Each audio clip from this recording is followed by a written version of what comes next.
SAE presents the best and the brightest in behavioral health.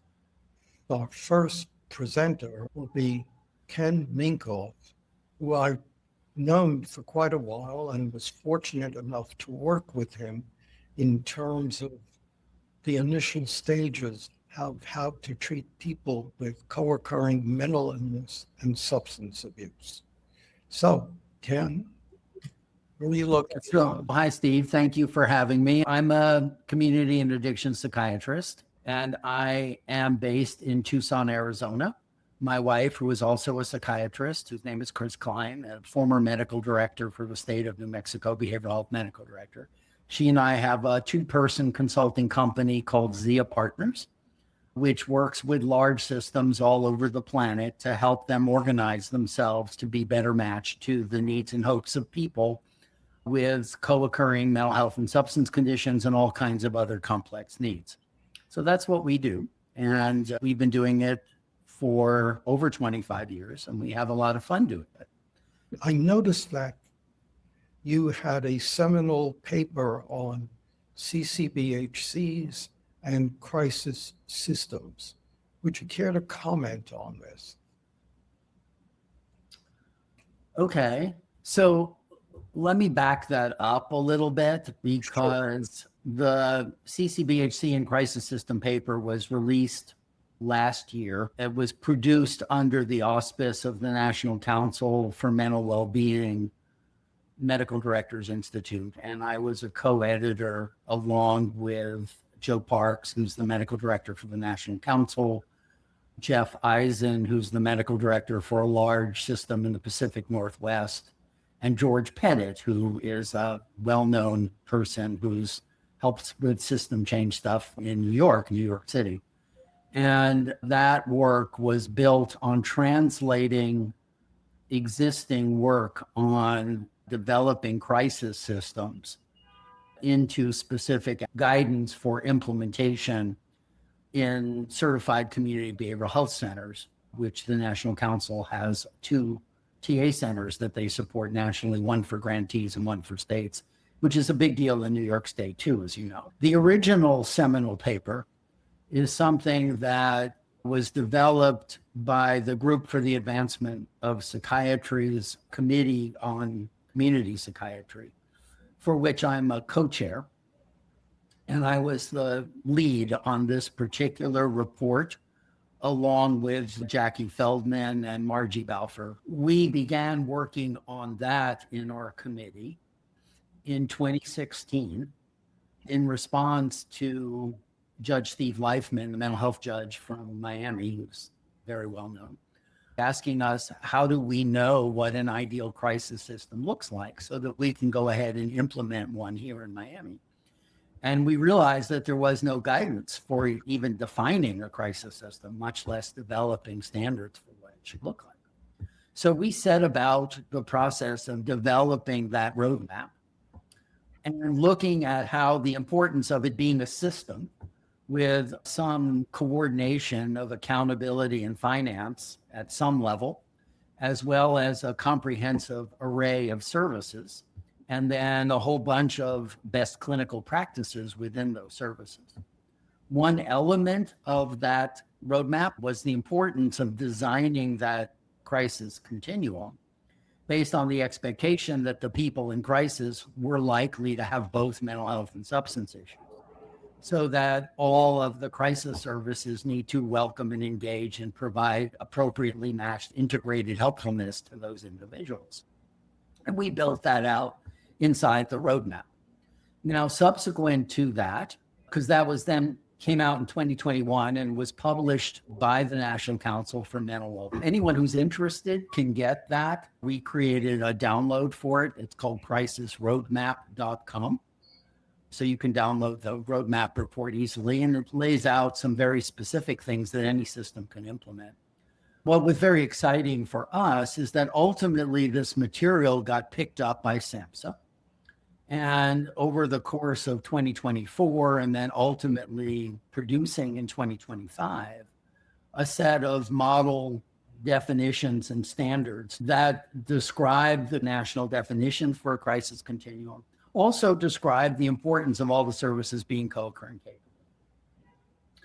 And so as that was happening, a national movement across the states to move toward universal implementation of the certified community behavioral health center approach, and working not only with individual programs, but with the states to develop the ability to have cost-based prospective payment so that these organizations can really serve their communities in a very robust way.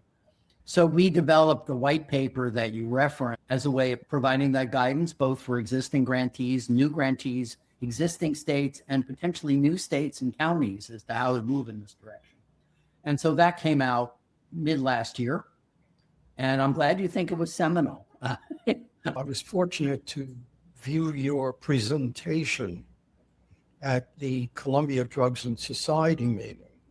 And I was struck by how much more you developed your original thinking on the treatment of co-occurring disorders, where you and I first met. What your work has done, and that is to recognize that if you're running a substance abuse program, you have to develop a corollary mental health program. And vice versa, if you're running a mental health program, you have to have the program capability to treat substance abuse.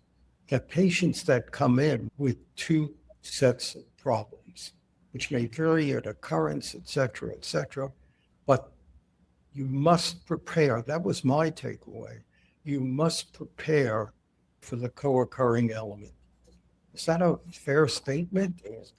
Well, it is a fair statement. It's not exactly worded accurately, so I want to make it even clearer. The important thing is to think about how do we design systems and services at every level to be about the people that we're actually serving, instead of designing services in a way that fits our own framework and then being frustrated because people keep showing up who don't fit.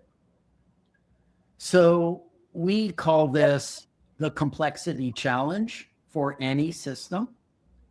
And the challenge is not to think about people with co-occurring issues as some special group that you have to find extra resources to deal with, to work around yourself, but to recognize that this population is a fundamental expectation within your world, no matter where you are. And, you saw a thing on the screen about, have I seen an uptick in co-occurring disorders? And the answer is both yes and no, in the sense of they've always been present. They change shape based on, what's happening in the world and the kinds of substances that are available and so forth and so on. But what is happening is that people are getting better able to recognize people with co-occurring conditions.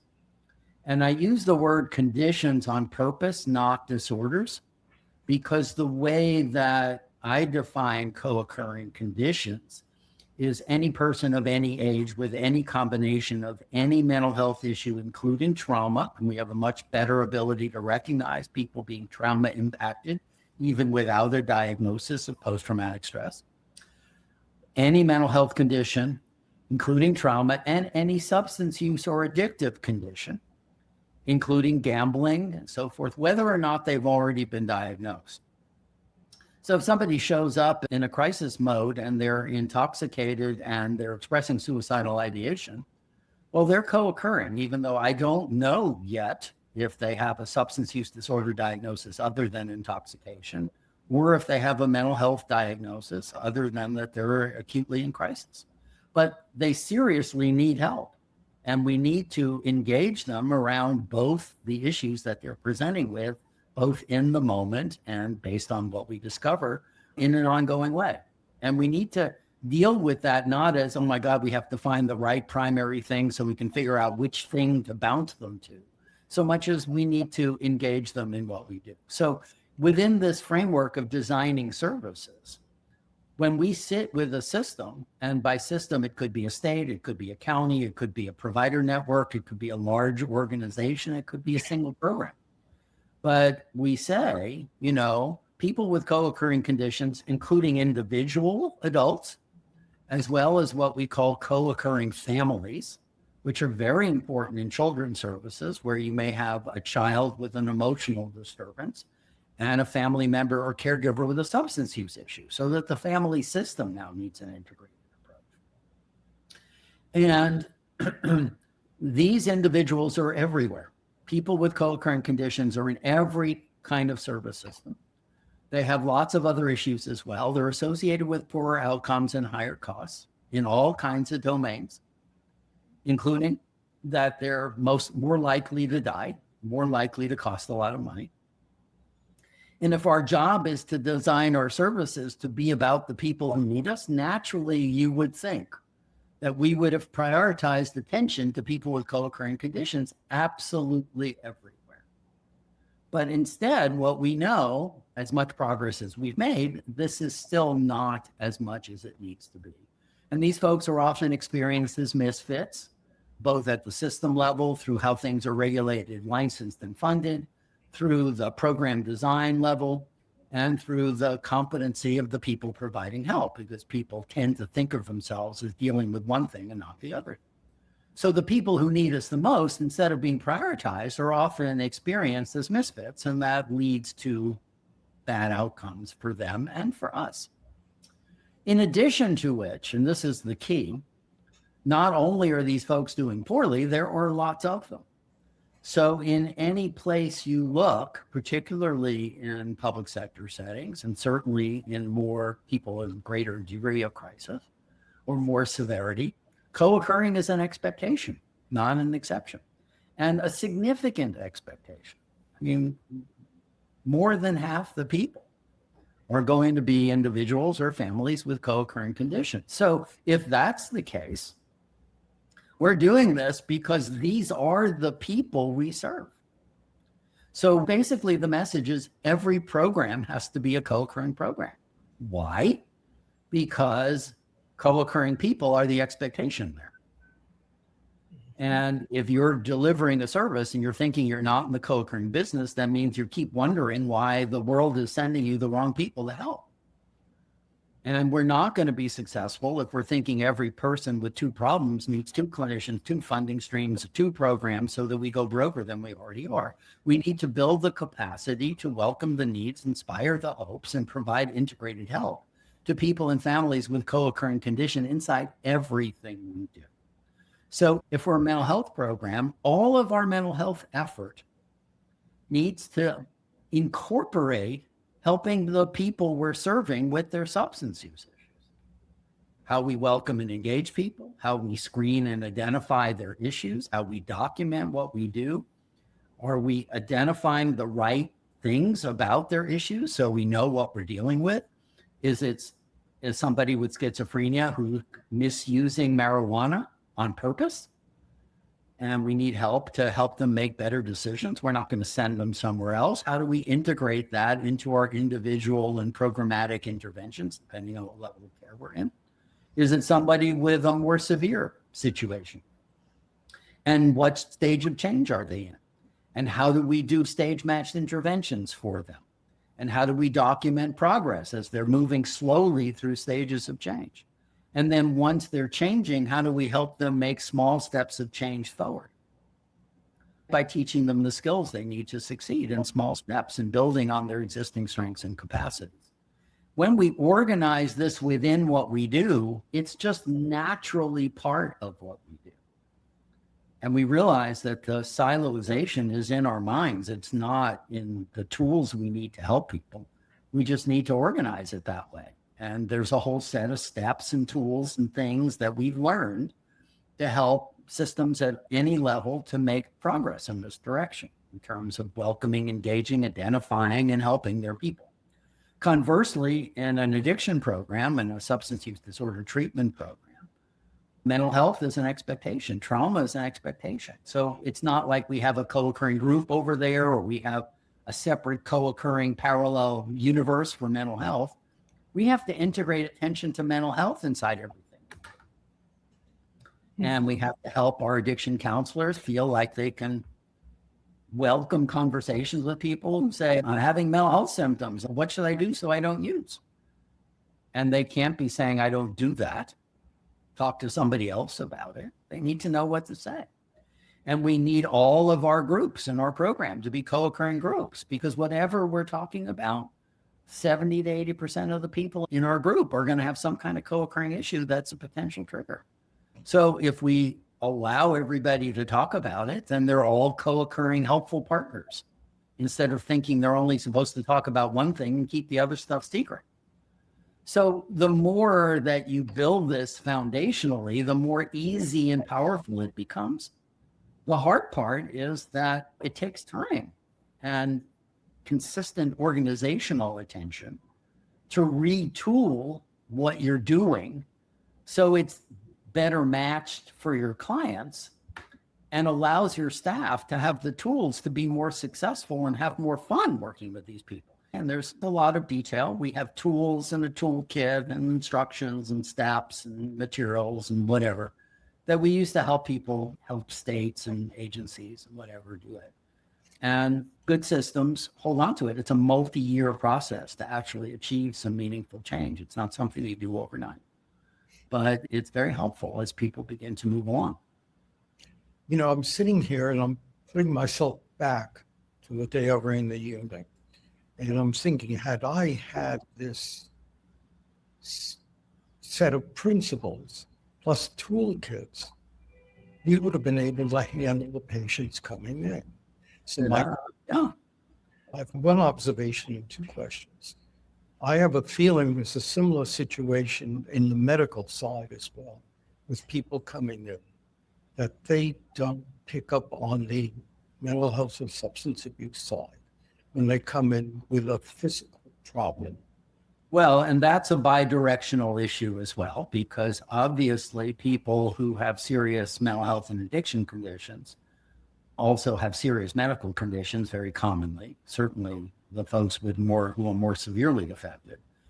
And they may not be very good at engaging in the healthcare that they need. So we want to be able to integrate appropriate attention to health within behavioral health, mental health or substance services, as well as integrating mental health and or substance interventions into health. The good news is that we have a framework for doing that as well. And in 2022, I partnered with the National Council again, Joe Parks, Lori Rainey from Colorado, and Henry Chung from Montefiore, New York. And we produced a white paper called the Comprehensive Health Integration Framework, or CHI for short. This white paper was updated last year and then released by the National Council, along with a comprehensive toolkit for any type of program to do a self-assessment and score themselves on 15 subdomains of integrated practice, which are analogous to what I was talking about with co-occurring, with the principles and the interventions. And then use that for the purpose of improving their ability to deliver integrated services within their world. And it's based on the same thing. Here, the issue is to say that co-occurring mental health, substance, and physical health is an expectation. And therefore, we need to build our services so we're routinely attending within our existing resources to that complexity as well.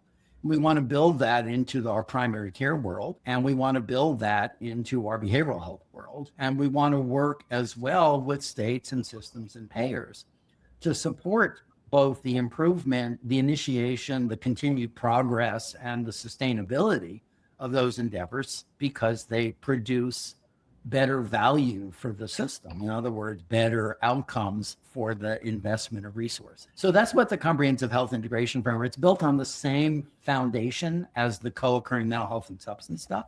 It just takes it up a notch. But the key is that it's universally applicable. Okay, within existing resources, any program can think about how to improve, and then any system level funder or leader can figure out how to engage multiple programs or participants in using this toolkit to improve. Now, it turns out that I've been working under the auspice of another branch of the National Council of Mental Wellbeing, which is called the Center of Excellence for Integrated Health, that has been operating under, it's a SAMHSA-funded National Center of Excellence that's been operating for almost 15 years. And that entity has been mostly designed to support the SAMHSA grantees for physical health, behavioral health integration. They've been moving slowly into supporting more broader, sustainable implementation within the base resources of a system, because you can't do this just by having a grant for 4 years and then the grant goes away and you don't know what to do. You have to build it into your base. So I've been working with Katie Smalley from Montefiore, who worked with Henry Chung on building a lot of the foundation on the behavioral health and health side for the comprehensive health integration framework. The current federal government is funding 33 states, including DC and Puerto Rico, to do what they call PIPIC grants. They're performance improvement for behavioral health, physical health integration grants. And we're going to be presenting the comprehensive health integration framework to them to see if they want to utilize it to help them move past their grant into some sort of sustainable implementation across their system, which is the goal. And then see how many of them want to participate in a learning community with us, where they can bring their programs in and the states and the providers can all learn together and they can figure out how to incorporate this into their own infrastructure so that they have a sustainable approach to implementation that they can use over time. So we're hoping to get that launched during this federal fiscal year. This is incredible, and it's spurring ideas in my mind. I have one question. How do you access this information? Who would I go to? Would I go to the National Council? Well, it depends what you're looking for. So if you're looking for the comprehensive health integration framework, then you would go to the National Council, Center of Excellence for Integrated Health.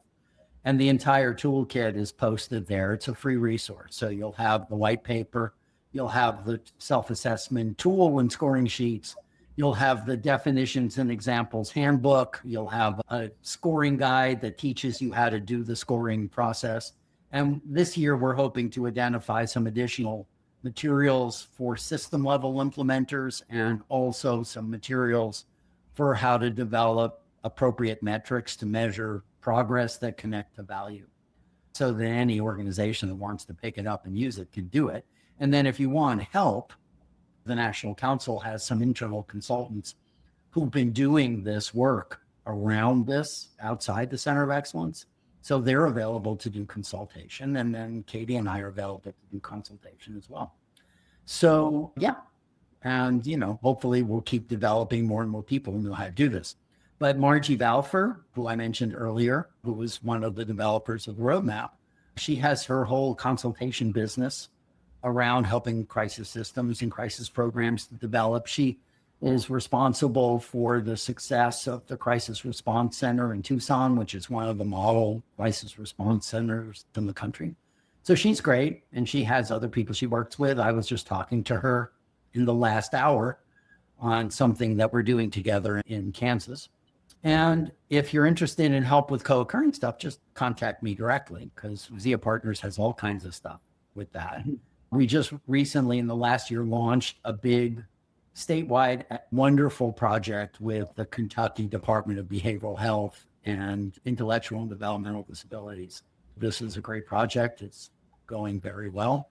For those of you who are New York local, there's been 5 years of work in all but one of the counties in the Mid-Hudson region, all the counties except Westchester, Orange, Sullivan, Putnam, Ulster, and Dutchess. They all have co-occurring system of care committees. They all have programs working together. They're all working to build this into various aspects of their infrastructure. And they're ahead of what the state of New York is doing.